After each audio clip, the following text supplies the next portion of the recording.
les dijo: ¿por qué caviláis así en vuestros corazones? ¿Qué es más fácil? ¿Decirle al paralítico, tus pecados te son perdonados? ¿O decirle, levántate, toma tu lecho y anda? Ustedes sabrán que es más fácil, ¿no? Si una cosa o lo otro. Pues para que sepáis que el Hijo del Hombre tiene potestad, ha recibido autoridad en la tierra para perdonar pecados, le dijo al paralítico: a ti te digo, levántate, toma tu lecho y vete a tu casa. Entonces él se levantó enseguida y tomando su lecho salió delante de todos, de manera que todos se asombraron y glorificaron a Dios diciendo: nunca hemos visto tal cosa. ¿Cuántos dicen amén? Amén. Qué bueno. Seguramente este pasaje ustedes ya lo han oído en cantidad de ocasiones, lo han leído, lo han escuchado en sermones, etcétera, etcétera. Pero en esta tarde le vamos a dar un enfoque diferente. Porque para entender ciertas y determinadas cosas que Cristo hacía y decía, hay que hacer un esfuerzo y volver a su época. ¿Cómo pensaba la gente? ¿Qué estilo de vida llevaban? ¿Cuáles eran sus tradiciones, sus leyendas, sus costumbres? Y entonces vamos a entender mucho más lo que el Señor dice en este pasaje y lo que a continuación también hace. Primeramente vemos a 4 personas que no se desaniman ante los obstáculos, personas con una iniciativa tremenda, la fe que les motiva es imparable, y cuando llegan a la casa donde está el Señor predicando, al ver que no pueden entrar, no se derrumban, no se vienen abajo, no dicen, bueno, venimos otro día, hoy hay demasiada gente, es imposible llegar hasta donde está el maestro, mañana volvemos, sino todo lo contrario. Vemos que la fe nos motiva a seguir adelante, a pesar de los obstáculos, a pesar de las dificultades. La fe es el motor que mueve nuestra vida, nuestras acciones, nuestras palabras, nuestros pensamientos. Y esta gente sube a lo alto del terrado y dice la palabra de Dios, como hemos leído, que hacen un agujero en el techo y descienden a este hombre hasta llegar hasta donde está el Señor. Luego vemos que la fe es el ingrediente indispensable para que tú y yo no nos vengamos abajo en momentos de dificultades en la vida. La fe es el elemento indispensable y más que nunca en estos tiempos para que nuestra vida siga adelante y no se frene ante los obstáculos que van a aparecer sí o sí. Por eso una de las razones por las cuales el Señor nos dio la fe, no solamente es para que inicialmente le conociéramos y tuviéramos un encuentro y una experiencia personal con Él, sino que la fe también nos ayuda a mantenernos, no solamente a alcanzar la salvación a través de Cristo, de sus méritos, sino para que haya una vida de mantenimiento y de proceso y de acceso continuo a las bendiciones del Señor. Vemos que la fe no detuvo a esta gente, sino que la fe les ayuda a vencer obstáculos. Probablemente si no hubieran tenido fe hubieran dicho, vámonos, ¿qué hacemos aquí? Nunca nos va a atender, siempre está ocupado, siempre está rodeado de gente, incluso puede ser que hasta más necesitadas que nosotros. Sin embargo, la fe es algo maravilloso porque nos ayuda a vencer el desánimo, la indiferencia, la apatía, el bueno, otro día vengo. Por eso es fundamental que la fe que tienes, la vives, la uses, para que cuando te vengan los obstáculos que te van a venir a lo largo de tu vida, de la índole que sea, tú puedas vencer cada uno de ellos y utilizar los problemas como una especie de plataforma o de trampolín para conocer las grandezas y las maravillas del Señor en tu vida. ¿Cuántos dicen amén? Ahora vamos a pasar a las primeras palabras que el Señor Jesucristo le dirige a este hombre. Pero antes de entrar en ellas, yo quiero recordarles que aquí el jueves yo hablé acerca de un pasaje que se encuentra en el Evangelio según San Lucas, creo recordar que era el capítulo 13, donde veíamos a una mujer, no podemos decir cristiana porque no sería el término correcto, pero el término que aparece ahí es hija de Abraham, es decir, era una creyente, ¿sí? No era una pagana, una idólatra, una que pasaba por la calle y entró a ver qué pasaba allí, sino era una mujer judía, una mujer que había sido criada en la ley de Moisés, en las costumbres del pueblo de Israel, y dice que durante 18 años había tenido que soportar, había tenido, digamos, entre comillas, que resignarse a la cruda realidad de que a pesar de su fidelidad a la sinagoga, A pesar de su conocimiento de la Escritura, dice la Escritura que ella no se podía enderezar de ninguna manera. El principal de la sinagoga aparentemente ni le prestaba atención. La religión de la época aparentemente no le había servido de nada. Ella oía y asistía a la sinagoga, pero entraba y salía durante 18 años y siempre estaba igual, y yo me atrevería a decir que hasta en algunos casos hasta peor. Sin embargo, dice la Biblia que ese día el Señor la vio, y cuando la vio, la sacó de aquellas cortinas, de aquellas celosías, ¿verdad?, donde ya explicamos que se ponían las mujeres en aquella época y se siguen poniendo hasta el día de hoy. Y entonces dice algo increíble, le dice: mujer, eres libre de tu enfermedad. Porque dice que tenía espíritu de, y quiero aclarar, y ya lo aclaramos el jueves, que no tenía un demonio, no tenía un espíritu viviendo dentro de ella, sino que tenía una inclinación, tenía espíritu de enfermedad. Y el Señor tuvo que desatarla espiritualmente hablando. No estaba poseída, estaba atada espiritualmente hablando, que son dos cosas distintas. Y dice la Biblia: yo he hecho hoy en el mundo espiritual lo que ustedes hacen todos los días cuando desatan a vuestras bestias, a vuestros mulos, ovejas, camellos o lo que sea, y lo lleváis a beber y luego volvéis, y cuando lo traéis lo volvéis a atar. Luego, lo mismo que vosotros hacéis en lo físico, yo lo acabo de hacer en lo espiritual en esta mujer. Y la evidencia de que ahora está desatada, la evidencia de que ahora es libre, es que se puede enderezar. Ella se enderezó y comenzó a glorificar al Señor. Y vimos el día jueves cómo hay ataduras espirituales que se manifiestan en, entre comillas, enfermedades o en deformidades o en problemas de tipo físico. Esta mujer no tenía problemas de artrosis. Esta mujer no tenía la columna torcida, no tenía una escoliosis. Esta mujer tenía un problema de tipo espiritual que se manifestaba y se podía ver, se hacía visible por una curvatura exagerada. Y dice Lucas, que es el médico, que bajo ninguna manera esta mujer se podía enderezar. Luego hay ataduras invisibles que se manifiestan de una forma visible. En este caso, lo que tenía por dentro se manifestaba por fuera. Pero en esta porción, en este capítulo que hemos leído, vamos a ver cómo una persona mentalmente puede estar también atada.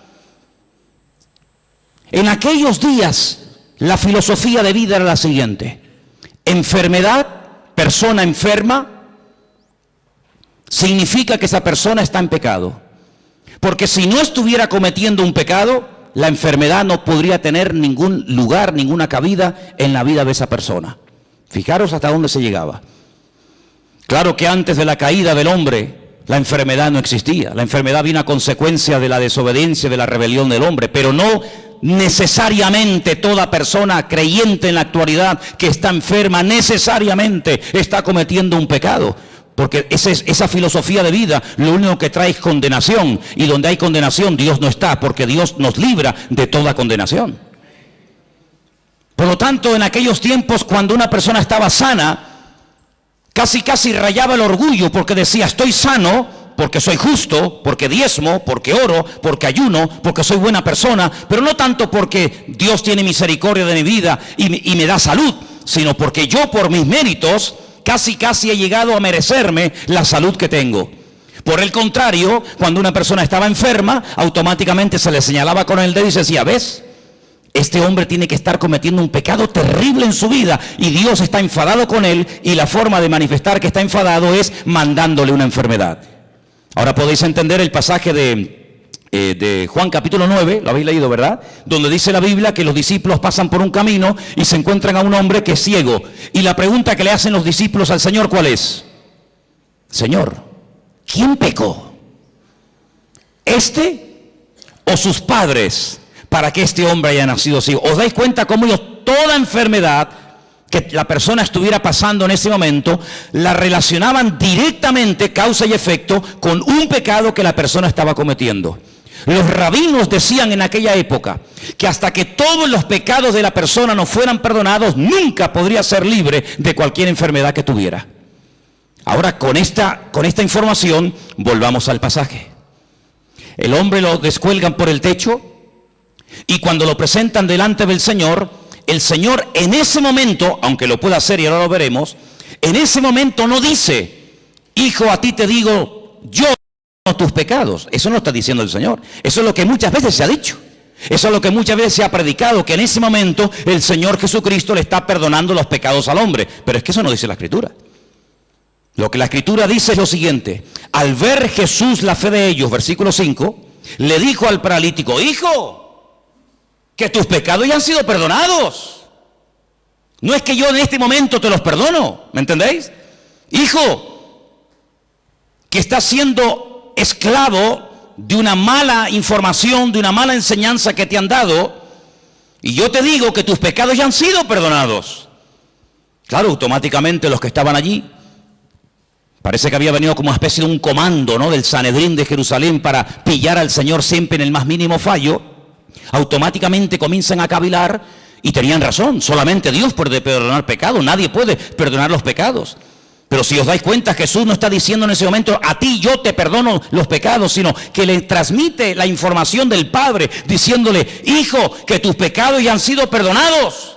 Por lo tanto, esta enfermedad no es consecuencia directa de un pecado que no ha sido perdonado en tu vida. Fijaros hasta qué punto esto estaba interiorizado, enraizado en la cultura de la época, que si ustedes vienen conmigo un momentito al Antiguo Testamento, a 2 de Samuel capítulo 12, ahora vamos a volver aquí, pero en 2 de Samuel capítulo 12, cuando el profeta Natán llega al palacio del rey David a decirle, a amonestarle acerca del pecado que ha estado cometiendo, si ustedes leen todo el capítulo 12, no nos da tiempo de leerlo ahora, pero leerlo por favor al llegar a casa, 2 de Samuel capítulo 12, en el versículo 13, cuando el profeta Natán le amonesta al rey David, él dice en el versículo 13, entonces David le dice al profeta Natán, he pecado contra el Señor, he pecado contra Dios. Pero Natán le dijo, pero también el Señor ha redimido tu pecado. ¿Y qué añade? No morirás. Es decir, la consecuencia de que Dios te ha perdonado es que no has muerto. Porque si hubieras muerto, es la evidencia de que Dios no te perdonó. Fijaros la profundidad de esto, hermanos. Dios te ha perdonado.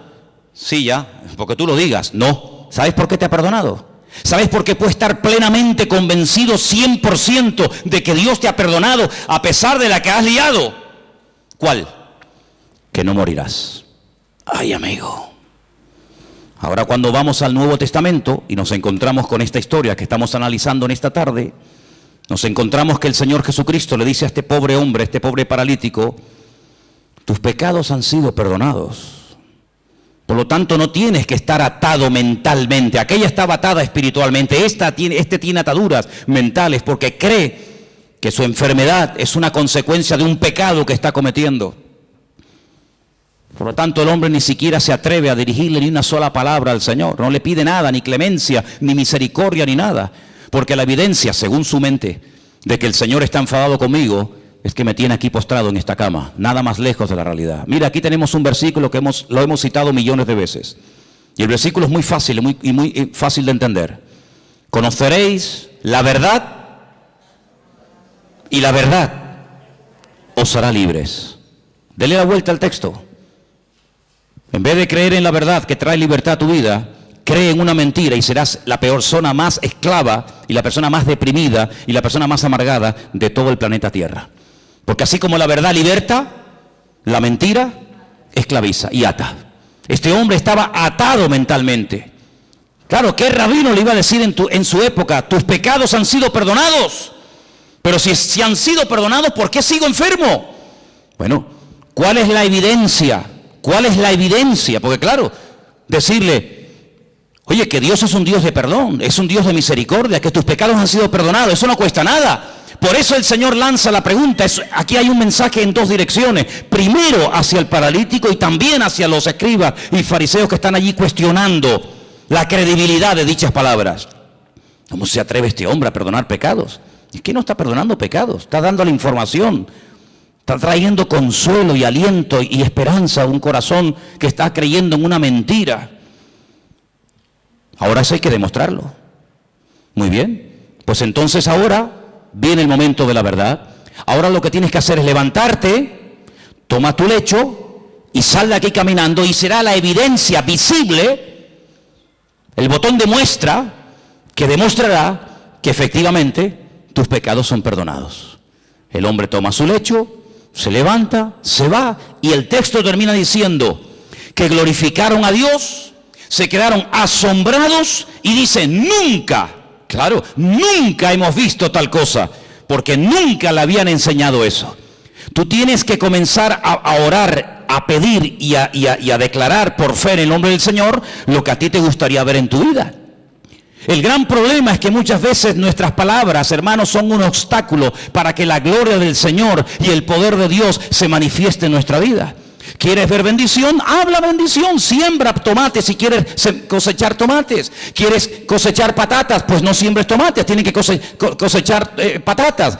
Y en el sentido espiritual pasa exactamente lo mismo. ¿Quieres ver bendición en tu vida? Levántate por la mañana. El Señor es mi luz y mi salvación. ¿De quién temeré? Aunque un ejército acampe contra mí, no temerá mi corazón. El Señor está conmigo. Él es mi poderoso gigante. Él es mi pastor. Él me va a abrir puertas. Él me va a sanar. Él me va a bendecir. Y estamos sembrando fe. Y el que siembra fe, recoge fe. ¿Cuántos dicen amén?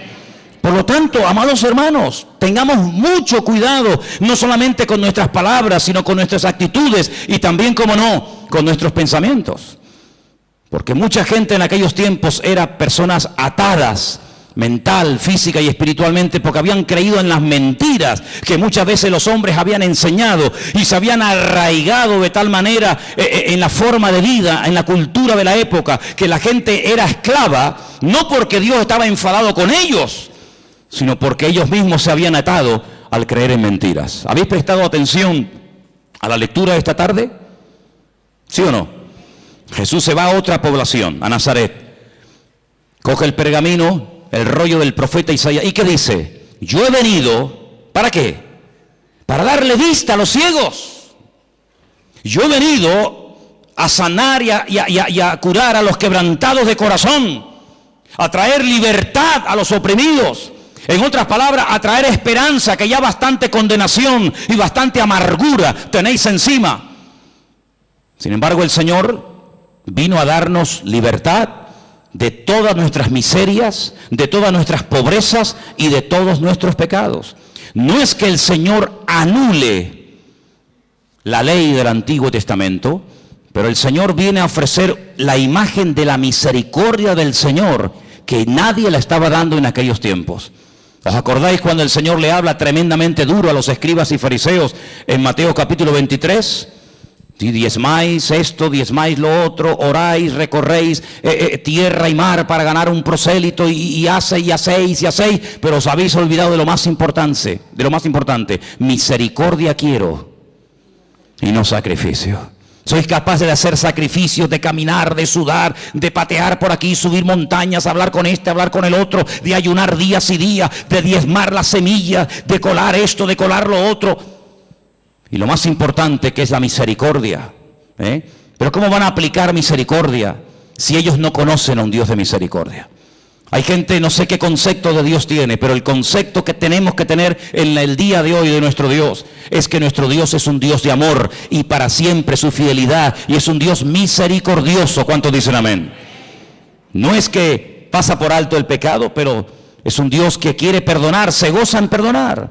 Ahora, la Biblia nos enseña que cuando, por ejemplo, el rey David pecó y desobedeció contra el Señor, ya no mataba en la proporción en la que lo hacía al principio, sino que ya obtenía victorias, pero no en la medida que las hacía al principio.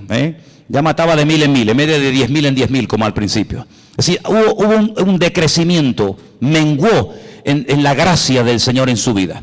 Necesitaba una restauración interior. Y entonces, ¿cómo le vino esa restauración? Bueno, yo siempre he dicho que sin confrontación no se produce un cambio interior. Tiene que haber un momento en el que el Señor nos confronta, el Señor señala y dice, tu pecado, tu problema es este.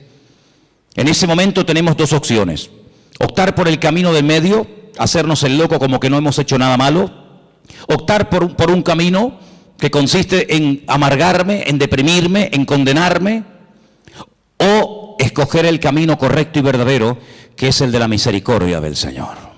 Y yo quiero decirles en esta tarde que por muy bajo que podamos caer en la vida, después de conocer al Señor, por muy lejos que nos hayamos podido separar de su presencia, de sus caminos, el Señor no ha cambiado ni menguado su amor y su misericordia, sino que Él nos sigue llamando y nos sigue amando igual o más que el primer día. A ti te digo que Dios te ha perdonado los pecados, y la evidencia de que Dios no está enojado contigo, la evidencia de que Dios no está enfadado contigo es que si quieres te puede levantar ahora, pero ya ni lo intentaba. Ya se había resignado a vivir toda la vida bajo ese peso, dependiendo de que lo llevaran o lo trajeran las personas.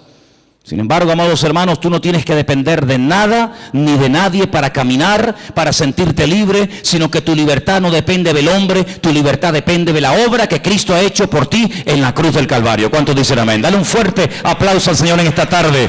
Dile gracias porque tú me perdonas. Aleluya. Amén. Hay un versículo en San Juan capítulo 5 que quiero leer, San Juan capítulo 5, versículo 22, donde vemos que el Padre delegó en el Hijo plenos poderes para perdonar pecados y para cualquier cosa. Y quiero que lo leamos porque no quiero que penséis que estoy tratando de decir que Jesús no tenía autoridad para perdonar pecados, no estoy diciendo eso. De hecho, el versículo que vamos a leer ahora nos demuestra que el Padre delegó, dice, este es mi Hijo amado en el cual delego, en el cual deposito toda mi confianza. Juan capítulo 5, verso 22 dice, porque el Padre a nadie juzga. Pero sigue diciendo el versículo, sino que todo el juicio, ¿qué dice? Se lo dio al Hijo. Es decir, que a través del Hijo, Dios imparte justicia y a través del Hijo, Dios imparte misericordia. ¿Os acordáis cuando el Señor estaba un día y de repente lo rodearon un montón de religiosos que estaban dispuestos a apedrear, a lapidar públicamente a una mujer que dice que había sido sorprendida en el mismo acto? Que es curioso, porque si la habían sorprendido en el mismo acto, ¿dónde estaba el otro? Curioso que nada más traen a uno. Y le dijeron, nuestra ley, como dándole lecciones de moral al Señor, como enseñándole cosas que él ignoraba, nuestra ley dice que tenemos que tomar medidas radicales ante este tipo de pecados, y nuestra ley dice que hay que matar a pedradas a semejantes personas. Y el Señor dice, muy bien, perfecto, yo conozco esa ley, si la di yo, si yo la di. El problema es que para poder ejecutar esa ley, uno tiene que estar limpio y libre de pecado. Ahora, si tú crees que estás libre de pecado para poder matar a pedradas a una persona, pues coge la piedra y tírala. No sabemos lo que el Señor escribió en tierra. Algún día lo sabremos, ¿no? ¿No te parece? Por lo menos yo se lo pienso preguntar. La cuestión está en que dice la Biblia que desde el más grande hasta el más pequeño todos salieron corriendo y ninguno se quedó. Perdón, sí se quedó uno. Se quedó el único que podía tirar una piedra y una y 20 contra ella, ¿sí o no? Porque él nunca había pecado, luego era el único que podía decir, bueno, nadie te va a apedrear, pero yo sí, porque yo no he pecado, yo soy justo, yo soy limpio y sin mancha. Sin embargo, ¿qué le dice? Yo tampoco te condeno. Vete y no peques más. Es impresionante, ¿verdad? Ese es nuestro Dios. Hablar yo del perdón de Dios en esta tarde, no digo que sea perder el tiempo, pero es algo que tenemos todos tan claro, ¿sí o no? Gloria a Dios por el perdón de Dios. Gloria al Señor que vemos que perdona al ladrón en la cruz sin haber hecho ningún mérito para ser perdonado. Gloria a Dios que perdona a la mujer adúltera que según la ley de la Torá de Moisés merecía la muerte. Gloria a Dios que perdonó a Pedro a pesar de que le traicionó o le negó. Ponle el adjetivo que quieras. Gloria a Dios que no hay pecado que Dios no pueda perdonar. Hablar del perdón de Dios, hermano, para nosotros no es una predicación, es una realidad. Es algo que hemos experimentado. Todos los que estamos aquí, o la inmensa mayoría, sabemos que el Señor, tanto antes como después de haberle conocido, nos ha tenido que perdonar muchas veces, ¿sí o no? Porque claro, siempre cuando hablamos de perdón y de misericordia, parece que tenemos que volver a nuestra vida anterior a conocerla al Señor. No, yo no hablo de esa, yo hablo después de haberle conocido. O es que después de haberle conocido no hemos roto nada. Es que después de haberle conocido no hemos caído, tropezado y pecado. ¿Hay alguno aquí así? Porque antes pecábamos por ignorancia, pero ya después de conocerla a Él, pecamos sabiendo que a nuestro Dios le ofendía el pecado y lo hemos hecho igualmente. Y el Señor nos ha perdonado. Y la evidencia de que nos ha perdonado es que estamos vivos. Pero yo no quiero hablar del perdón de Dios, porque ya lo sabéis. Yo quiero hablar acerca de si ahora nosotros vamos a perdonar nuestras ofensas a aquellos que nos han hecho daño. Hay muchas formas de matar a una persona. Dicen que en algunas tribus se ha practicado y se practica en la actualidad algo que se llama el ostracismo. El ostracismo consiste en no dirigirle la palabra a una persona. En una tribu, cuando alguien cometía un delito, un pecado, un error contra la tribu, pues lo dejaban vivir en la tribu, pero nadie podía hablarle, nadie podía saludarlo. No había ningún contacto físico, ni palabras, ni conversaciones, ni buenos días, ni buenas tardes, ni nada, ni por ahí te pudras. Cuenta la historia, hay muchos casos en la historia de personas que morían de pena, de tristeza.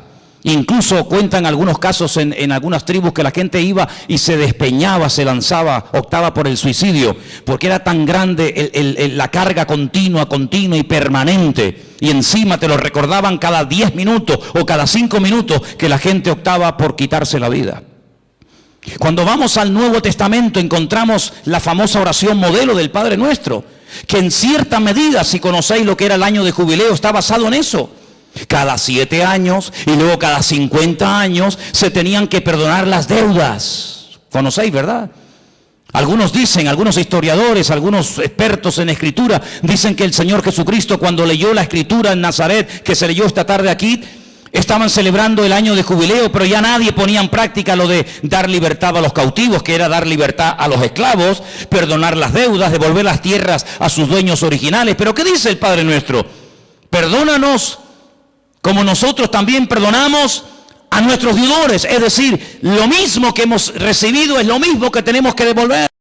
El Señor da una parábola diciendo, había un hombre que le debía una fortuna a otro hombre que jamás le había podido pagar, ni le iba a pagar en el futuro.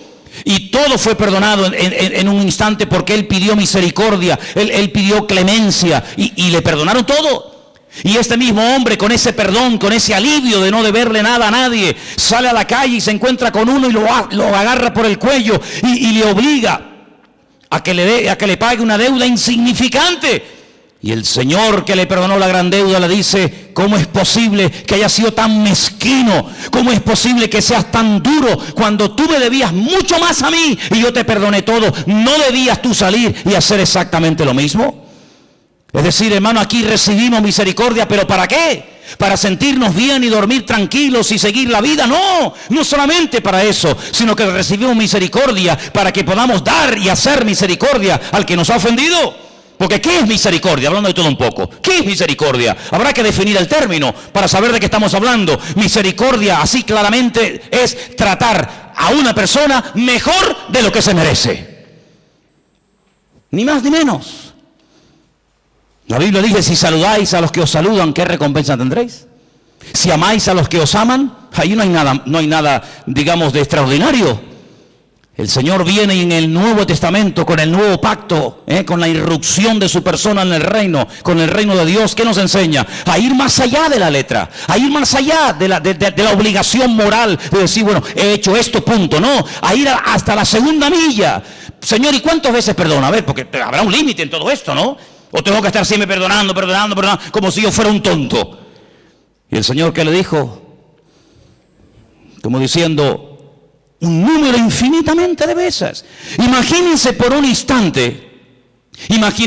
instante que Dios a nosotros nos va a perdonar un número determinado de veces. 30 veces, 40, 50, pon el número que quieras. Al llegar a ese número, toda ofensa, todo pecado, toda caída, todo tropiezo, todo mal pensamiento, toda mala palabra, toda mala acción no puede quedar perdonado porque ya ha llegado el cupo, ya has completado el cupo. ¿Se imaginan lo terrible que tendría que ser vivir la vida cristiana con esa presión, con esa amargura, como este hombre. Qué alivio tan grande cuando el Señor le dijo a este hombre que tus pecados ya han sido perdonados, que no tiene que estar bajo esa condenación, que Dios perdona. Y además tengo una noticia buenísima para todos nosotros, que el único que en esta vida perdona y además olvida es nuestro Dios. Wow. Perdona y olvida. Nosotros no podemos olvidar, pero sí podemos hacer de la herida un punto fuerte y aprender que en la herida, cuando el soldado cae y es restablecido, el soldado se levanta con mayor fuerza porque ha visto en su vida la mano y el perdón de Dios. ¿Y saben quién es la persona que más ama? Según la Biblia, la persona que más perdona. Dice, al que mucho ama, mucho se le perdona. Al que poco ama, poco perdonado eres. Es decir, que la esencia de Dios es un Dios de perdón. Me preguntaba yo en estos días, en esas conversaciones que tengo yo conmigo mismo, cuando voy por la casa, y os he dicho en estos días que si me veis hablando solo, no es que esté loco, sino que yo hablo mucho solo. Y yo me preguntaba, decía, ¿cuándo le pidió Adán perdón al Señor? ¿Sabéis? Cuando Adán, cuando peca, dice, ¡ah! Hemos pecado. Eva, ¿qué hemos hecho? La hemos liado. Hemos desobedecido al Señor, le hemos fallado, hemos pecado. ¿Cuándo le pidió Adán y Eva perdón al Señor? Que yo sepa, en mi Biblia no veo nunca que Adán y Eva le pidieron perdón al Señor. Pero antes de que Adán fuera consciente de la que había liado, antes de que fuera expulsado, antes de que comenzara a sufrir en lo físico, en lo espiritual, en lo familiar, etcétera, etcétera, las consecuencias de su pecado, ya el Señor fue por delante de él y lo vistió con pieles de animales. Luego tuvo que haber un derramamiento de sangre, porque que yo sepa, para arrancarle la piel a un animal habrá que matarlo, no lo va a hacer en vida, ¿no?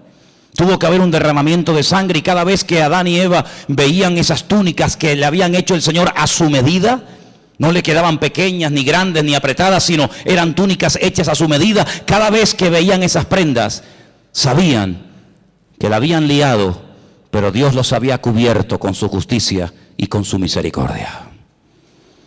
Y ese es el concepto que tenemos que tener constantemente en nuestra vida. Mi Dios es un Dios santo, no tolera el pecado, pero es un Dios que si llego a pecar, Dios, siempre que haya un arrepentimiento, siempre que haya un genuino arrepentimiento, mi Dios, que lo conozco perfectamente, sé que mi Señor siempre me perdonará, siempre me restaurará y siempre me dará una segunda oportunidad. ¿Cuántos dicen amén?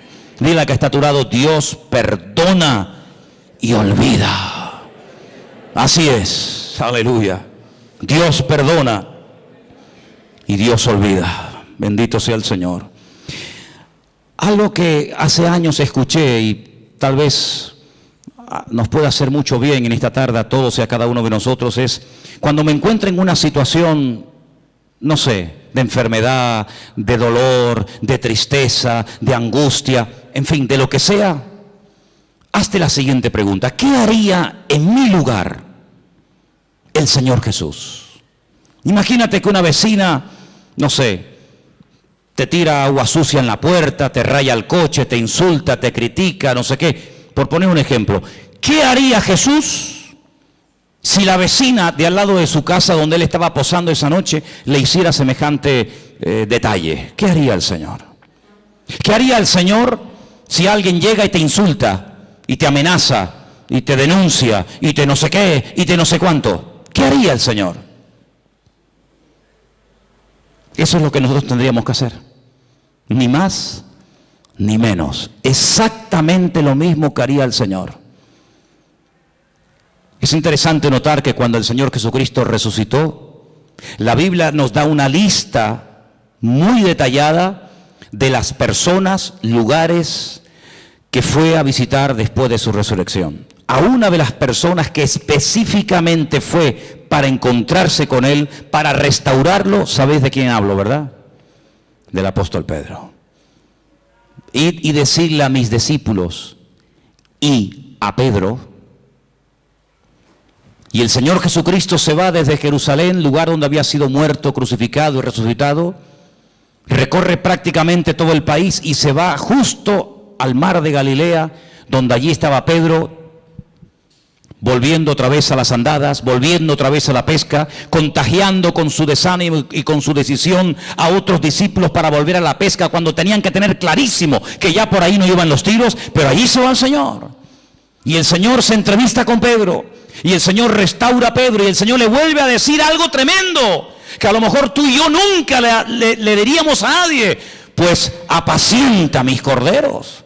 Y alguien podría objetar y decir: pero Señor, pero si cuando te vio hacer milagros, cuando te vio caminar por encima de las aguas, cuando te vio multiplicar panes y peces, la lió y dijo que no te conocía, ahora que te vas, le vas a delegar a él la responsabilidad, y como a uno de nosotros, de atender ovejas, de atender gente nueva, de pastorear iglesia, de difundir el evangelio. Pero Señor, ¿no te das cuenta que de este hombre nadie se puede fiar?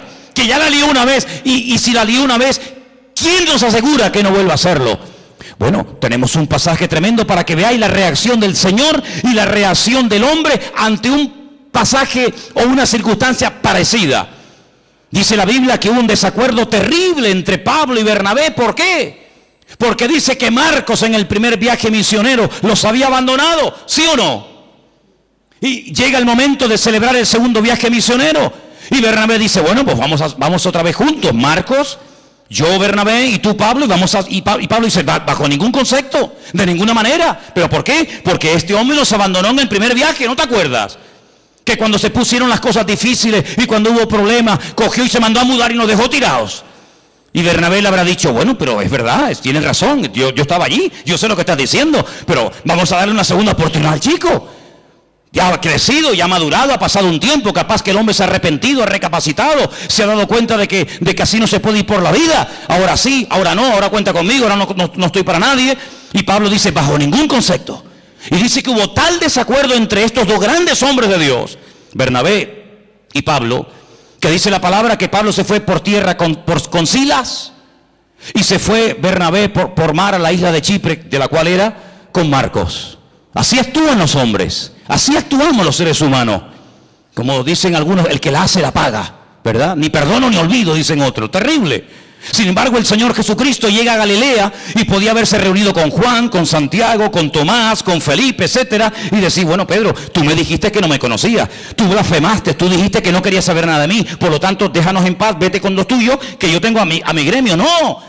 Yo quiero volver a incorporarte, yo quiero volver a integrarte y quiero volver a confiar en ti. De hecho, te lo digo: apacienta mis corderos, apacienta mis ovejas. Y ese es nuestro Dios, ese es nuestro Señor Jesucristo, ese es nuestro Dios, un Dios de misericordia, un Dios que nos ha perdonado, pero no para que, como dije antes, podamos dormir tranquilos y decir: ay, qué bueno, ya mis pecados están todos perdonados. No solamente para eso, sino para enseñarte un modelo, para enseñarte un nuevo estilo de vida y para decirte: lo que has aprendido y recibido es exactamente lo mismo que tienes que enseñar y transmitir a toda persona que a lo largo de la vida te ofendan. Porque dicho sea de paso, cuando alguien te ofende es porque Dios le permitió que te ofendiera.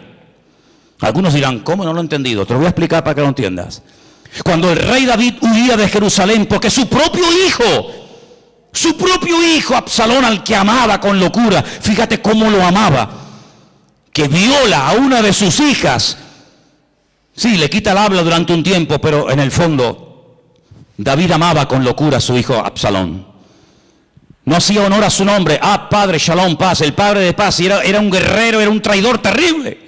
Un hombre que dice que se paraba en las puertas de Jerusalén y cuando alguien venía a consultar, a pedirle consulta o consejo al rey, dice que él robaba el corazón del pueblo. Ay, si yo fuera rey, ay, si me nombraran rey, mi padre siempre está liado, siempre está ocupado, yo le trataría con benevolencia. Un ladrón de corazones, terrible.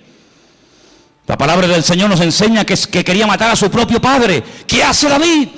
Sí, van a ir al campo a buscarlo, van a ir a por él, pero por favor, tener misericordia de mi hijo, No me le hagáis daño, no me lo matéis. No le hicieron caso, todos sabemos, ¿verdad? El resto de la historia. Pero cuando David salía huyendo descalzo y orando, subiendo la cuesta del Monte de los Olivos, como dice en el Antiguo Testamento, dice que le salió en el camino un hombre tirándole piedras, escupiéndole, maldiciéndole: hombre sanguinario, eso te pasa porque has derramado sangre inocente. Y le está recordando ¿qué? Le está recordando la muerte de Urías. No es que mató al gigante Goliat, ese día lo aplaudieron, pero le están echando en cara todos los pecados que había cometido. Qué crueles somos, ¿eh? Cuando queremos ser buenos, somos los más buenos del mundo. Cuando queremos ser crueles, rebuscamos en el cajón de la basura para justificar nuestras miserias. Como le decía un día el Señor a Job, ¿me vas a condenar a mí para justificarte tú? Es increíble, ¿verdad? Cuando queremos justificarnos y salir por la vida de bueno, buscamos todas las miserias de todo el mundo. Y mira fulano, y mira lo que hizo, y mira lo que dijo, y mira lo que y el Señor dice, todo lo que te hagan a ti son pajitas, pero todo lo que tú tienes son vigas dentro de tu propio ojo, querido. Y dice la Biblia que cuando aquel hombre comenzó a maldecir, a tirar piedras contra el rey David, un soldado le dijo, mi señor, ¿me das permiso para que vaya y arremeta contra ese hombre y lo mate y lo deje seco en el sitio? Y le dijo, no levantes la mano contra él, porque si me está hoy maldiciendo y me está tirando piedras y se está portando así de mal conmigo, es porque mi Dios se lo ha permitido. Porque mi Dios es el que somete a los enemigos más grandes y poderosos que yo bajo la planta de mis pies. Pero la Biblia dice que hay tiempos en la vida para reír. Cuando sea tiempo de reír, mátate de la risa, disfruta. Pero cuando sea tiempo de llorar, no quieras reír, porque si es tiempo de llorar, como dice la Biblia, llora todo lo que puede, porque por cada lágrima que salga de tu corazón, el Señor trae una restauración y trae algo nuevo, una bendición nueva para tu vida. Así que si hoy es tiempo de humillación, hoy es tiempo de huir, hoy es tiempo de sufrir, de llorar, ¡gloria a Dios! Y llegó el momento cuando David volvió, y ese mismo que se le había aparecido en el camino para matarlo, para humillarlo, fue el primero que fue a darle la bienvenida diciendo, Rey David, perdóname, lo siento, se me fue la olla, no sé lo que me pasó aquel día. Y David le dice, tranquilo, no te preocupes, venga, vete para casa que aquí no ha pasado nada. ¿Te das cuenta, hermano?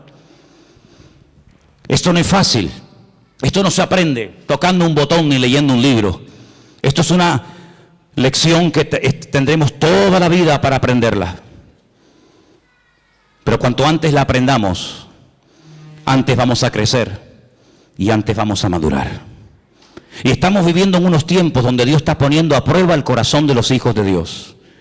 Apocalipsis capítulo 3 dice que por cuanto hemos sido fieles y no hemos negado su palabra, el Señor nos guardará de la hora de prueba. Escuchen bien, de la hora de prueba que ha de venir sobre todos los habitantes de la tierra. Y dice por ahí otro texto, y lo conocéis, que el juicio tiene que comenzar primeramente, ¿por dónde?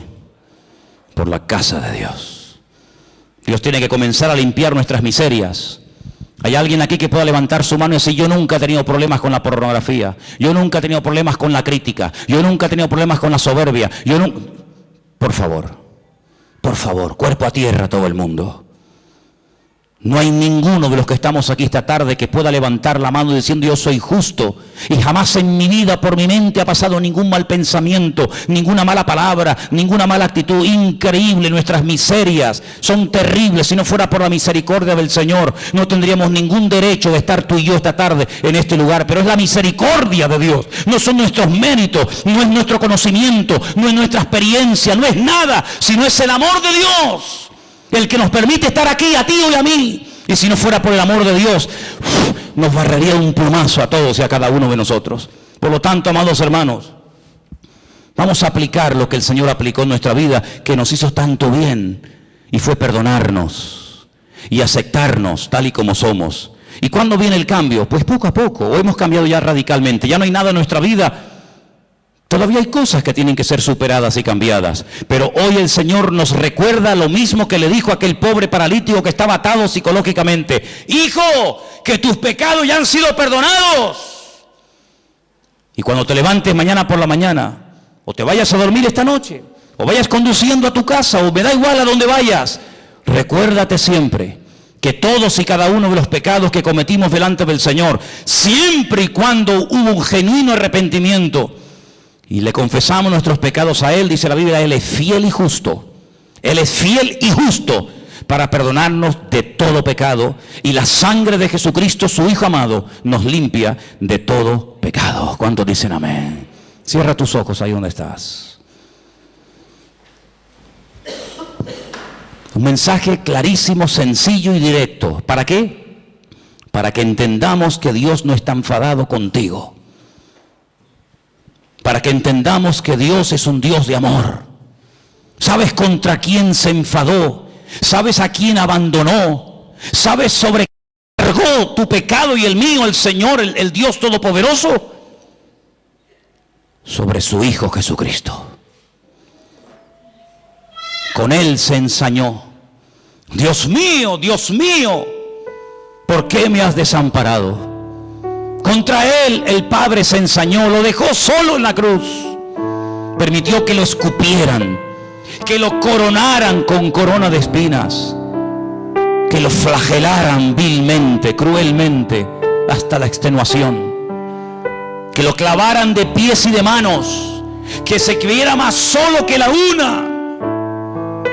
Cuando los miles y miles de enfermos, cojos, mudos, paralíticos, ciegos, endemoniados, ninguno salió en su defensa. Cuando iban a llevar a los crucificados al madero, iba adelante una persona con un pequeño cartel, una pequeña sentencia. En este caso dice la Escritura que, fíjate tú, lo escribieron en 3 idiomas por si alguien no sabía lo que estaban allí escribiendo, para que todo el mundo sepa que la causa por la que le están matando es porque dijo que Él es el Rey de los judíos. En griego, para que todos los filósofos estoicos, epicúreos y sabios de la época sepan la causa de su muerte. En latín, para que todos los romanos, sin misericordia, sin clemencia, sepan que matar a un hombre porque se autoproclamó Rey de los judíos es una locura, es la mayor injusticia de toda la humanidad. En hebreo, sí, para que Anás, Caifás, los escribas, los fariseos, los saduceos y todos los religiosos de Jerusalén supieran que no había sido por asesinato, por adulterio, por fornicación, por robo, sino había sido porque había declarado: yo he venido para ser rey de Israel y del mundo entero. Iban delante de Él con ese epitafio, iban delante de Él con ese cartelito, para ver si alguien entre el público